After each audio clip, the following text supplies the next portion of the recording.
Qual é o plano B de Mato Grosso? Quem pensa geopolítica tem que pensar nisso. Acho que nós vamos ficar vendendo soja para a China por quanto tempo? Se eles estão comprando área para produzir. Então, tem isso. Eu vou passar um videozinho aqui, rápido, que vai mostrar essa questão da organização do Estado soberano e, no caso brasileiro, como que o exercício da soberania se dá. Ok? Então, vamos lá.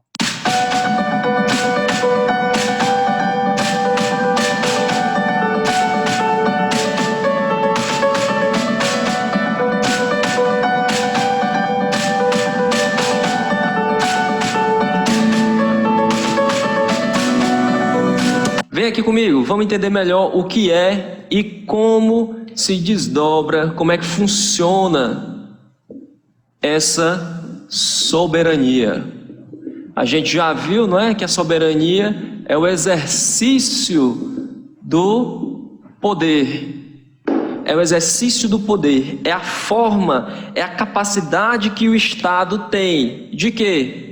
De se auto-administrar, executivo, de se autorregular, legislativo e de também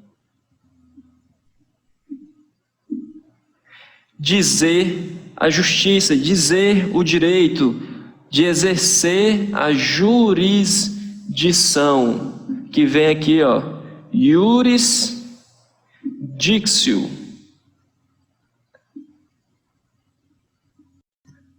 Dizer o direito, jurisdição, tá certo?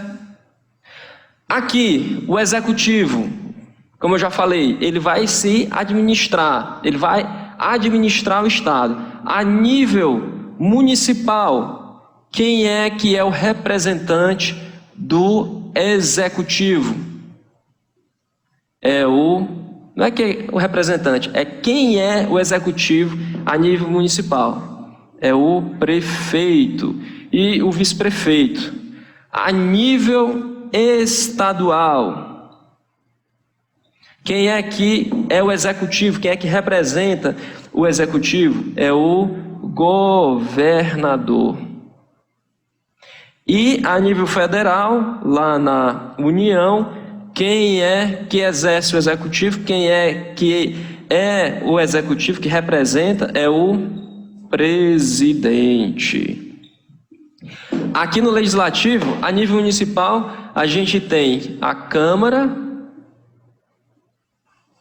de Vereadores, não é? De vereadores. Aqui a gente tem a Assembleia de Deputados. São os deputados estaduais. E aqui a gente tem, ó, como é massa, ciência política. Rapaz, isso é bonito demais.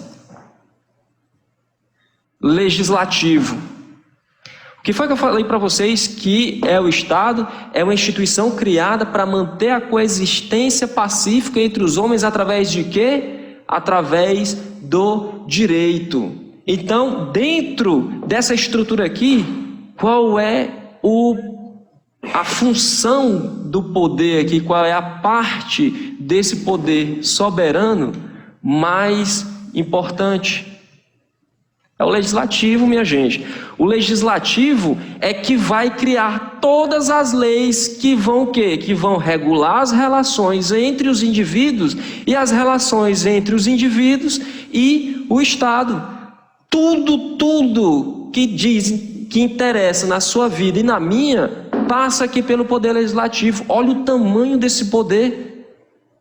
Não é à toa que os caras lá nos Estados Unidos, que isso daqui é coisa de americano, rapaz, o legislativo, eles perceberam que o legislativo é um poder mais poderoso da soberania, é a função, é a parte da soberania mais poderosa. Então eles dividiram aqui o legislativo. É por isso que a gente tem a Câmara dos Deputados e a gente tem o Senado Federal. A gente tem os deputados federais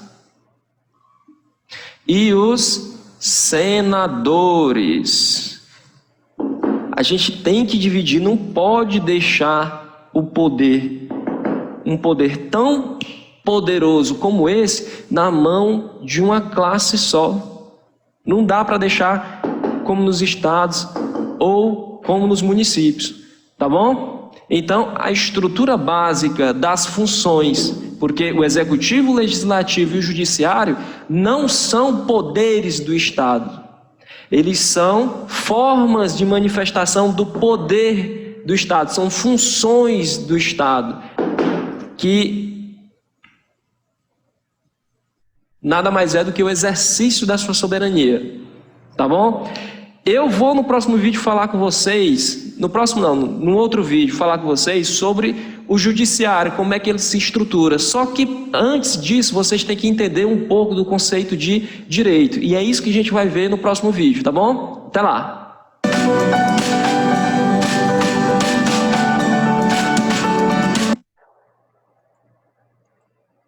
Bom, é bem interessante esse videozinho, ele é curto, né? É bem interessante.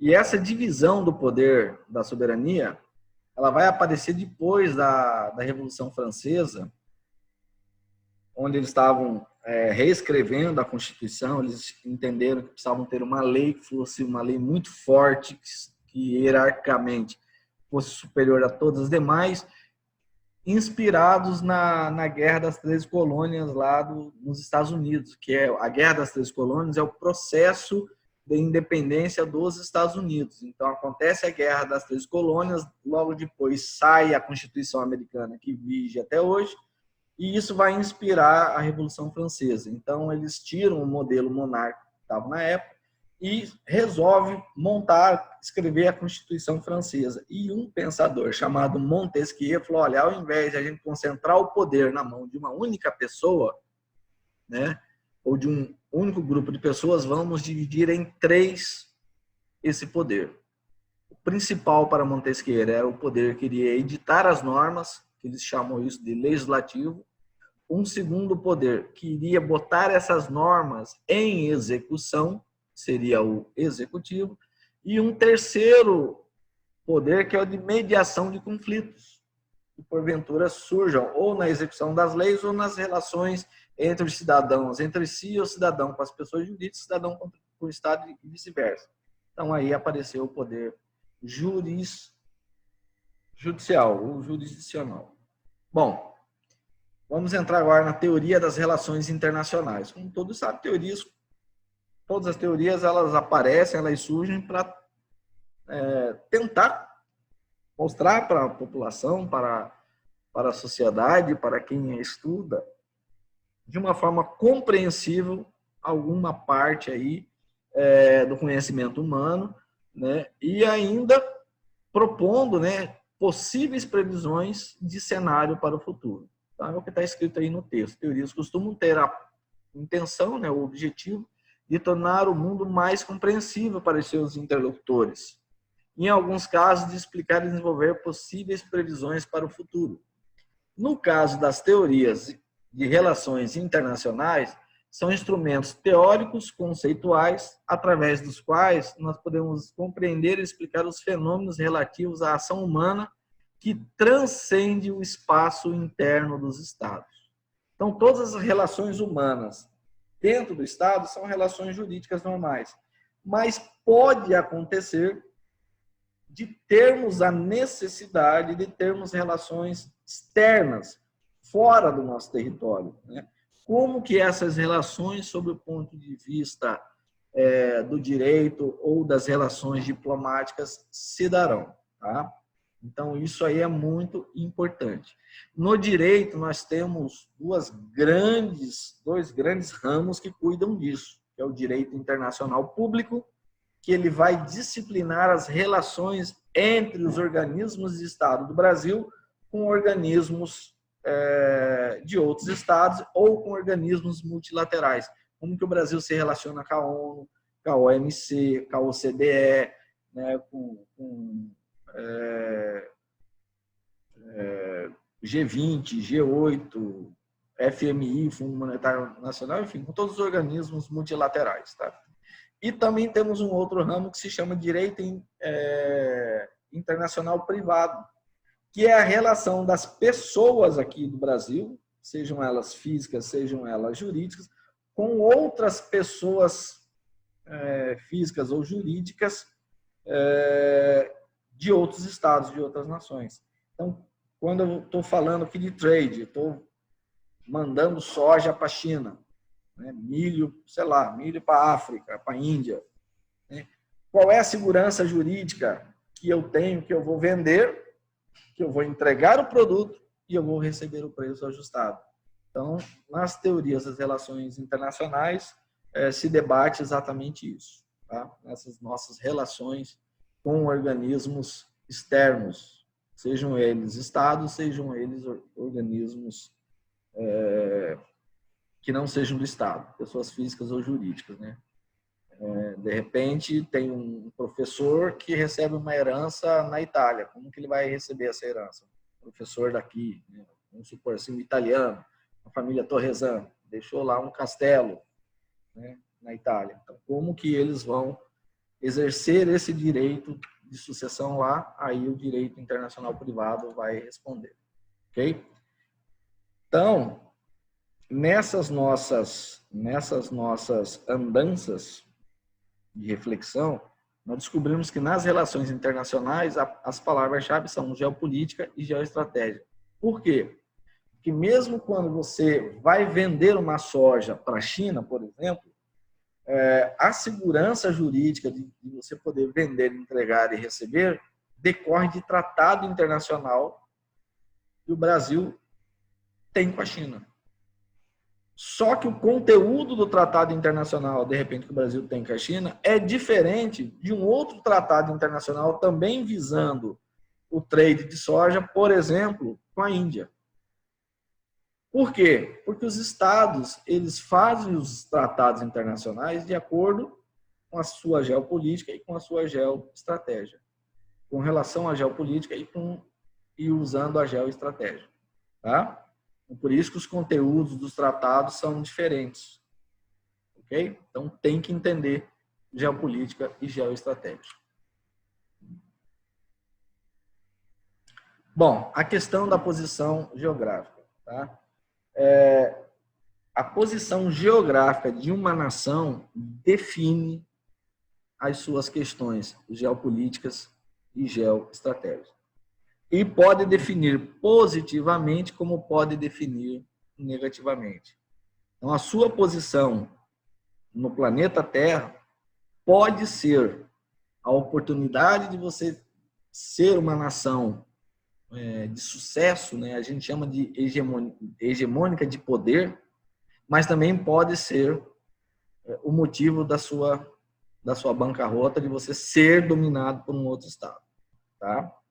Então, eu peguei alguns exemplos aqui para deixar isso muito claro para vocês.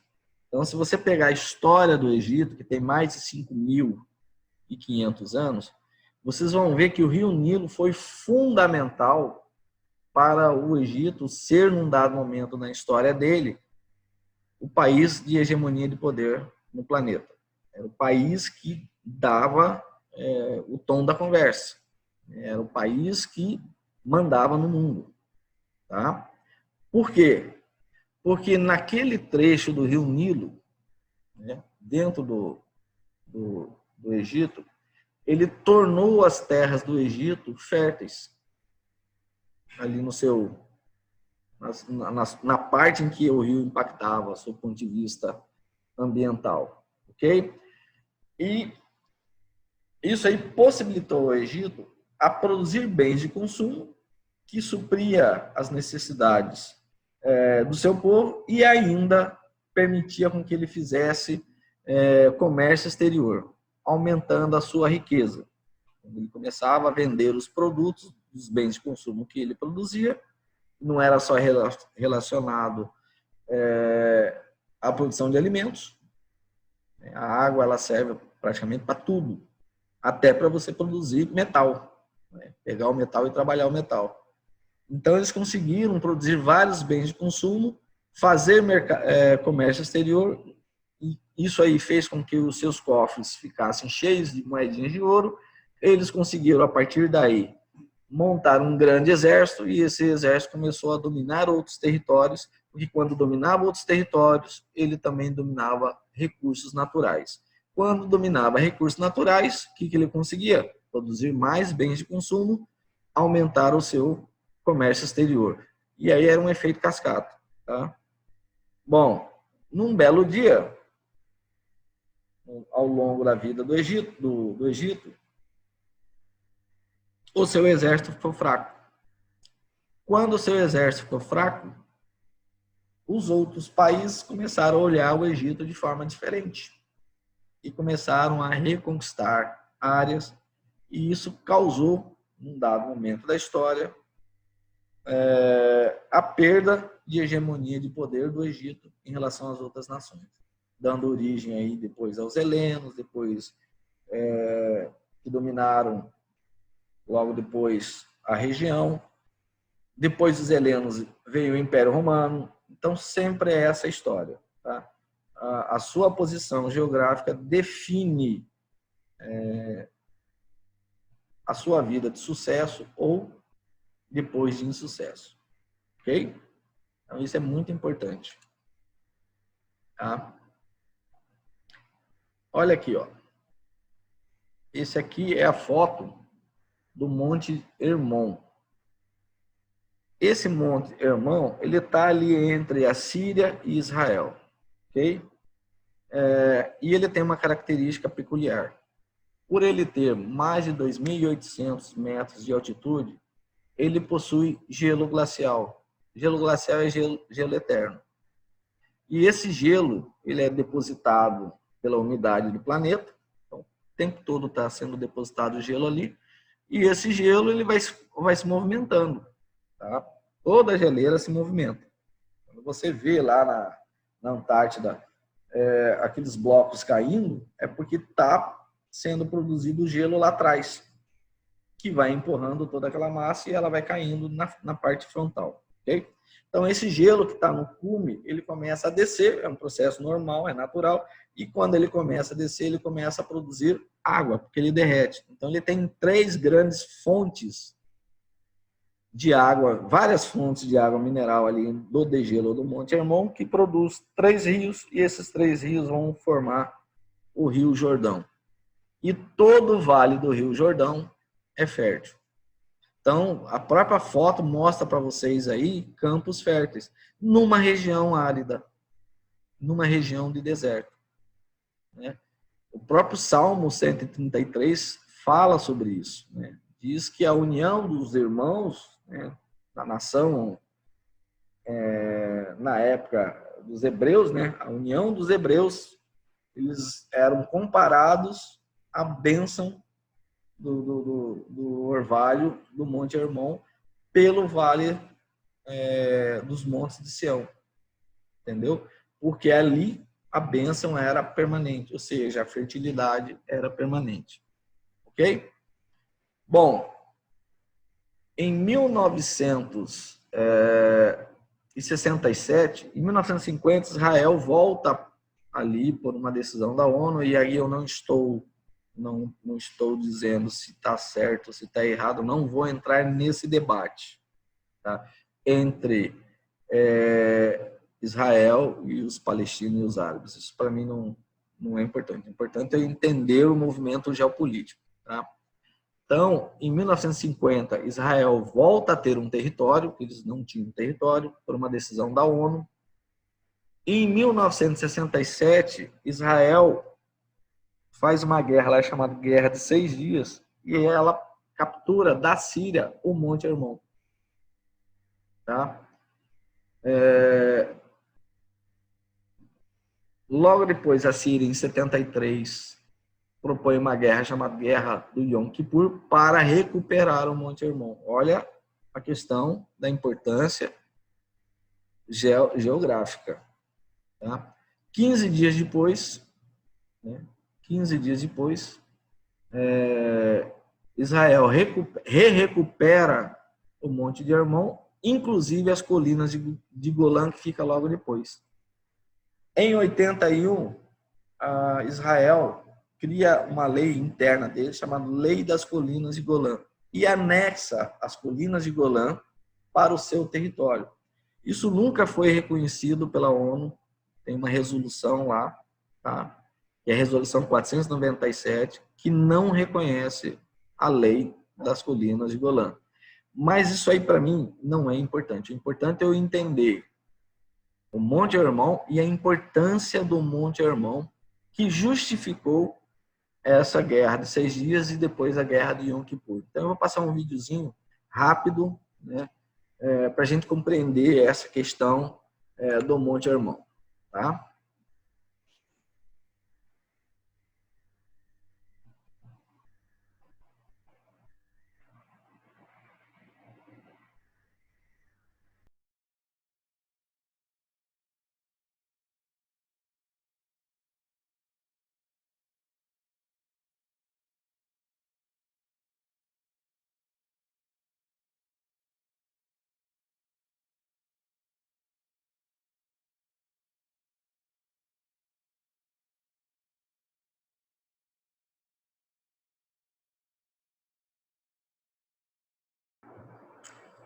Pois é, pessoal. Então, independentemente da questão aí dogmática que o vídeo fala, eu optei por ele porque ele dá mostra bem essa questão, né, da importância da água para Israel. Então, na verdade, o que justifica a guerra de 6 dias e a guerra de Yom Kippur é a necessidade de água, entendeu? Que é um recurso natural. Né? Como que foi fundado Cuiabá? Às margens do rio Cuiabá. Entendeu?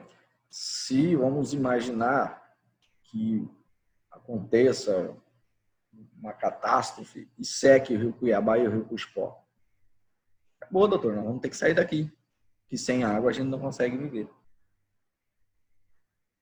Então, isso aí é para nós refletirmos a importância, né, das características geomorfológicas para a existência de uma cidade, de um estado soberano. Ok?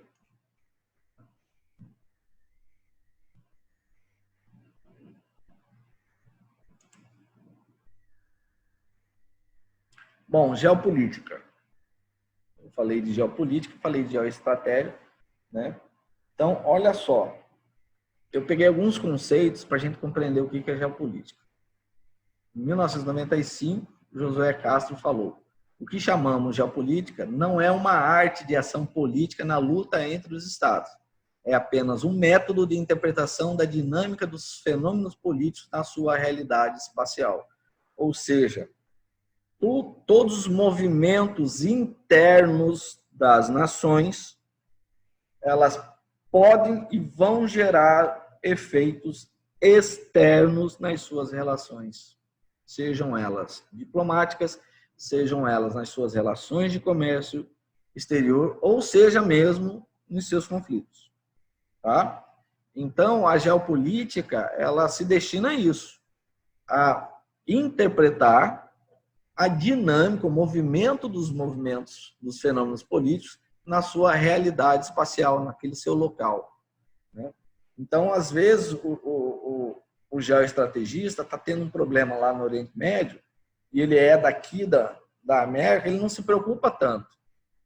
Agora, se tiver um movimento aqui de um país que é próximo da gente, aí a gente tem que estar preocupado, porque pode gerar efeitos internamente aqui no Brasil.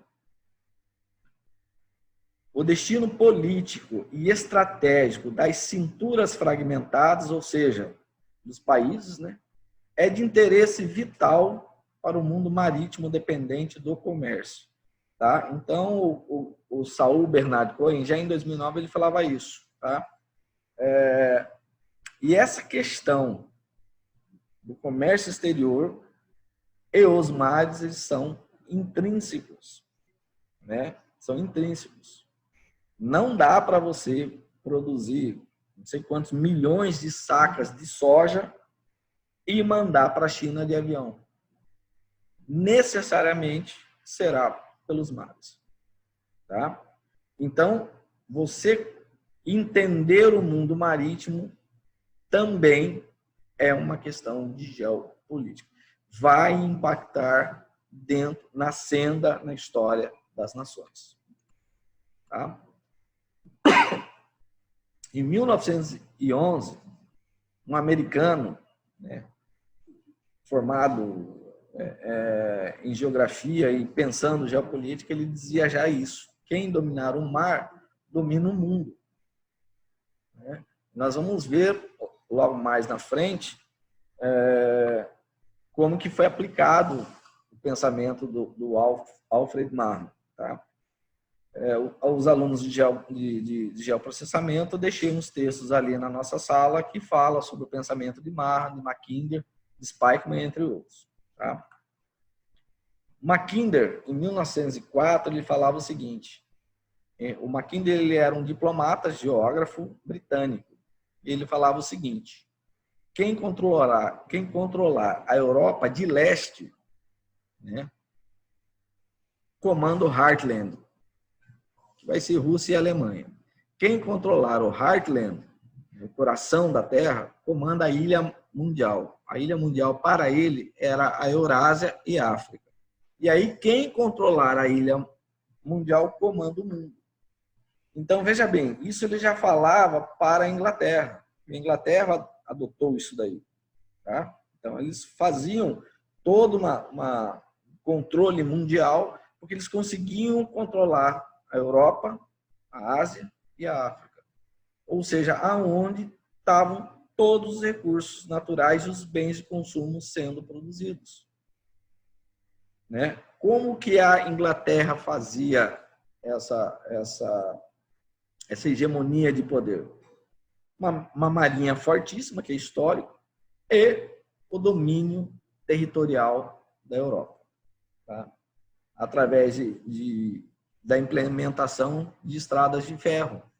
Porque a Inglaterra, nessa época, em plena Revolução Industrial, ela detinha a máquina a vapor, ela desenvolveu a máquina a vapor. E, consequentemente, ela fez as locomotivas. Então, eu conseguia, por terra, transportar mercadorias, melhorar o meu mercado internacional, o meu comércio internacional, sem a necessidade, por exemplo, de eu mandar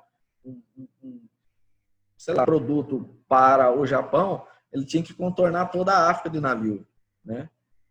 Ou entrar ali no Mediterrâneo e passar uma parte do Oriente Médio por dentro da terra. Com as locomotivas, ela conseguiu fazer isso mais rápido. E aí ela controlou economicamente o planeta e dominou o mundo. Tá? Essa é a teoria de Halford Mackinder.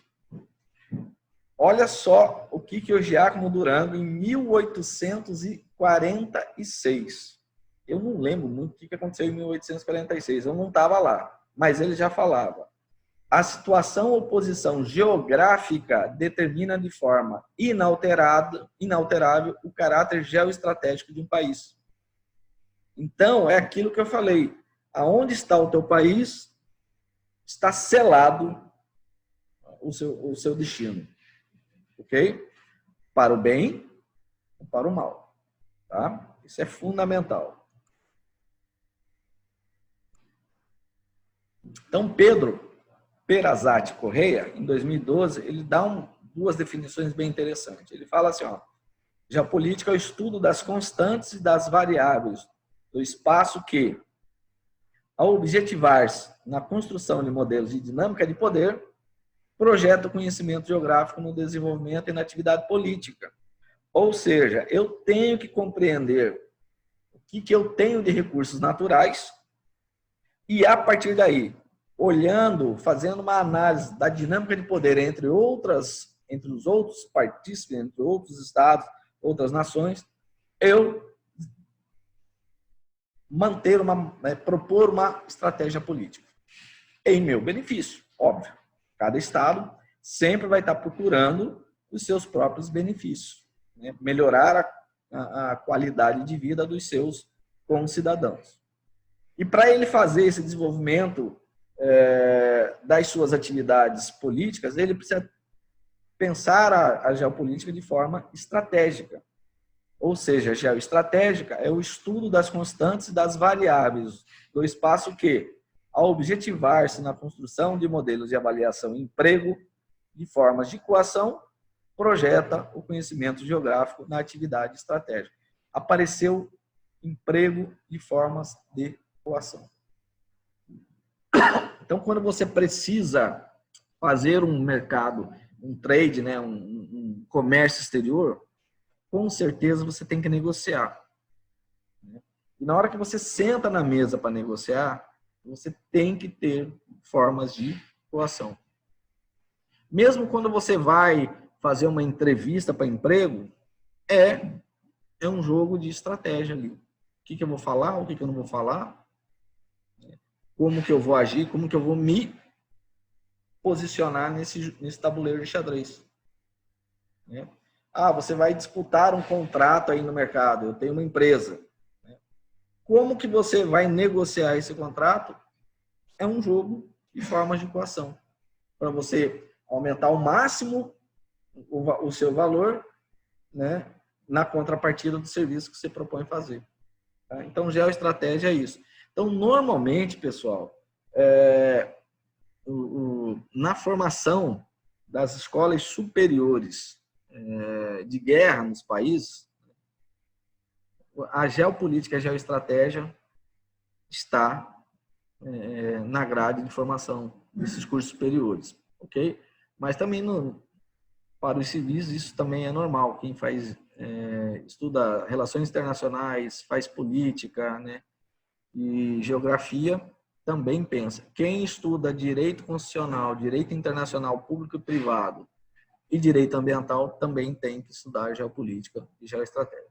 Não tem como você atuar profissionalmente sem compreender esses mecanismos, ok? Então, vamos para frente. Olha aqui, ó, vamos pensar um pouco a teoria do Heartland, né? A teoria do coração da Terra, que é o que o Mackinder falava. Quem controlar a Europa do Leste, então, qual que é a Europa do Leste? Rússia e Alemanha, né? Então, quem comanda o Heartland, Rússia e Alemanha, como consequência, vai controlar a ilha mundial, que é toda a Eurásia, Europa e Ásia, e África. E quem controlar toda a Eurásia e a África vai controlar o mundo. Né? Vai aumentar a sua hegemonia de tal forma que será uma hegemonia máxima. Então, como que você vai controlar isso? Tratados internacionais, relações comerciais e uma grande força bélica. Tá? Você não vai deixar os seus navios transportando suas riquezas sem uma proteção, para pirata ir lá e pegar. Tá? Então, você notou que a questão militar está implícita no sucesso ou no fracasso de uma nação. Tem um general chinês chamado Sun Tzu. Outro dia eu estava até tomando um café com ele. E ele escreveu um livro chamado A Arte da Guerra. E olha o que ele fala bem no início do livro dele. É um livro que já caiu em domínio público, você consegue adquiri-lo com facilidade em qualquer livraria, e inclusive em PDF você vai achar facilmente. Ele diz o seguinte: a guerra tem importância crucial para o Estado. É o reino da vida e da morte. Dela depende a conservação ou a ruína do império. Urge bem regulá-la. Quem não reflete seriamente sobre o assunto evidencia uma indiferença condenável pela conservação ou pela perda do que mais se preza. Isso não deve ocorrer entre nós. Então, mesmo você está pensando a economia da sua cidade, a economia do seu estado, da sua região ou da sua nação, você não pode desprezar as estratégias de guerra. E aí essa guerra não é apenas e tão somente bélica. A guerra ela pode ser no campo diplomático e no campo do comércio. Então, quando você está disputando uma licitação, é um momento de guerra. Aquele que tiver a melhor estratégia e as melhores armas vai vencer essa guerra. Ok? E, vira e mexe, as nações passam por experiências nesse sentido. Tá? Nós já passamos. A mais recente foi a Segunda Guerra Mundial. E, então, assim, não despreze a possibilidade de que um conflito armado internacional possa acontecer. Desejamos? Lógico que não desejamos. Mas, se acontecer, como que nós estamos? Temos nós capacidade de defender o nosso território, a nossa soberania, os nossos costumes, os nossos valores, o futuro das gerações? Então, nós temos que bem refletir. Porque quem não reflete seriamente sobre o assunto evidencia uma indiferença condenável pela conservação ou pela perda do que mais preza. Ok?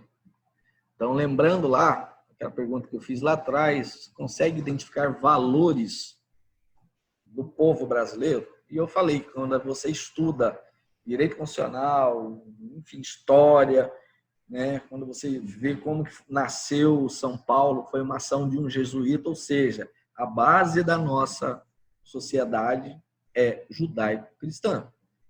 E a cultura judaico-cristã fala de território, propriedade privada e família. E as tradições. Tá? Então, são 4 elementos que fundamentam a existência da sociedade brasileira. Quem de vocês não estão fazendo o curso de geoprocessamento, fazendo o curso de bacharelado em secretariado executivo, que não sonha ter a casa própria, comprar o seu MRV, pela sua profissão, pela sua capacidade profissional, por isso que vocês estão qualificando a mão de obra. Porque para nós, ter um lar é fundamental. E esse lar vai ser o abrigo da minha família. Isso reflete o nosso pensamento, os nossos fundamentos judaico-cristãos. Não estou falando de dogma. Por favor, não me entendam mal. Estou falando de geopolítica. E geopolítica é feito com o elemento povo. E o elemento povo tem essas facetas. Tá? Às vezes, por conta de uma briga de um marido com uma mulher, um país entra em guerra. Então, para vocês terem uma ideia da importância da gente estar refletindo essas coisas. Né? Há algum tempo, o Brasil parou de fazer essa reflexão. Então, é importante a gente fazer.